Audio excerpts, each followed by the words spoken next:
The cone of silence. The cone of silence. It feels like 1,000 years ago how we got to the cone of silence. How did we get there? You know very well. You said that I talk more on the show. I said you did. We technically proved that you spoke twice as much as I do. You said that you could go longer without talking than me. We went into a small room for 4 hours and were challenged to speak. I let out a when a loud hailer went off, which is fair enough. You farted and burped in my face. I'm very embarrassed about that. I didn't mean to do that. Don't. I certainly didn't aim for your face. Don't embarrass yourself by talking like this. Well, no, I'm just saying I don't want you painting a terrible picture Oh, of me. please. We all heard it and saw it. So, anyway, LV from the Typing Bull has deemed that we both broke the rules. I now, as punishment, have to read a piece that you have written about something I hate that you love, stand-up paddleboarding. Will I go first? Sure. Get out of the way. Apparently we've got to play this music that almost drove me to distraction while we were in that room. Yeah, please. Stand-up paddle surfing, SUP. Stand-up paddle boarding, or in the Hawaiian language, hei naha. An offshoot of surfing that enables surfers to paddle farther into the ocean. Not far enough from No. Okay, so no interjections. And do it with a nice inflection like you like it. Paddlers race on lakes, large rivers and canals. They ride breaking waves and glide over long distances along sea coasts, often using tailwinds, fascinating, to aid the trip.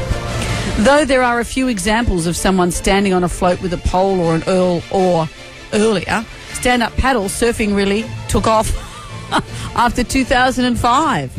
I just cut and pasted this from Wikipedia, by the way. Even you were bored. The Outdoor Foundation's 2013 Outdoor Participation Report, I've read it already, stand-up paddling was listed as the fastest-growing recreational sport, beating board sailing or windsurfing, which had 43%. The report also cited the median age for stand-up paddling in 2013 is 28. They've now aged horribly. The young kids are doing it. Accounting for 63% of the men and 56% of the women who participated in outdoor activities during 2013.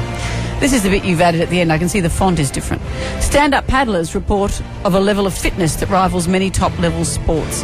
Unlike using a surf ski or a surf board, yes I am, the paddler's core is given a full workout. Stand-up paddlers also reported being more satisfied with their lives and more desirable sexual partners. There you go. I've read it. Straight My from the job here horse's is it really? Okay, now this is your one, extolling the virtues of going shopping and having coffee with your girlfriend. Okay, no, you have to read it with enthusiasm, please. I wrote it this morning. Hipster shopping music, you'd love it. As well as being a necessity, shopping is also one of the greatest social pleasures of our lives and has been for eons. The first civilizations began trading and shopping with each other about 5,000 years ago. Queen Mahapsetsut would meet with her girlfriends down at the shops and talk about their pyramids. I like that. The emergence of the consumer society occurred in the 18th century with the individual revolution and goods being marketed towards the individual. The first display windows in shops were installed in the late 1800s, blah, blah, blah. The early descendants of Amanda Keller were seen pressing their faces against the glass and holding up credit cards fashioned from wood and old teeth. You use what you've got.